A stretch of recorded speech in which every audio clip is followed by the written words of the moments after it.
ये है talks news network और आप देख रहे हैं पॉलिटॉक्स, राजनीति का कच्चा चिट्ठा। प्रधानमंत्री नरेंद्र मोदी ने एक बार फिर खुद को पिछड़ा बताया है। महाराष्ट्र में एक चुनावी रैली को संबोधित करते हुए उन्होंने कहा, कांग्रेस और उसके साथी दलों ने मुझे कई बार गालियां दी हैं क्योंकि मैं एक पिछड़े वर्ग से आता हूं। लेकिन इस बार उन्होंने मुझे गाली देते हुए पूरे पिछड़े समुदाय को चोर बता दिया है।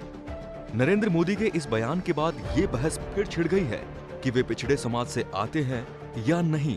जानकार सवाल उठाते हैं कि बतौर नेता नरेंद्र मोदी को अपनी पिछड़ी जाति का ध्यान 2014 के आम चुनाव से क्यों आया।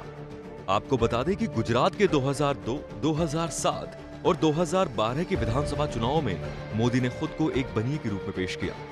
चूंकि बनिया समुदाय देश का अब तक का सबसे ताकतवर औद्योगिक और व्यापारिक समुदाय है, इसलिए उसने मोदी को अपने में से ही एक माना और उनका स्वागत दोनों बाहें फैला कर किया। ये सिर्फ 2014 के आम चुनाव के दौरान हुआ कि मोदी को अचानक अपने पिछड़े होने का ख्याल आया। दरअसल नरेंद्र मोदी जिस मोद घांची समाज से आते हैं, उन्हें गुजरात में पिछड़ा या नीची जाति नहीं समझा जाता। ये बात भी गौर करने वाली है कि जब मंडल आयोग की सिफारिशें लागू की गई तो पिछड़ी जातियों की सूची में मोद घांची समुदाय को शामिल नहीं किया गया था। ये काम 1994 से 1999 के बीच हुआ।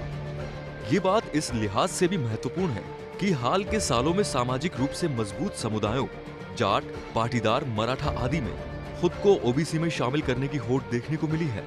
इनमें से कुछ समुदाय ऐसा कर पाने में सफल भी हुए हैं।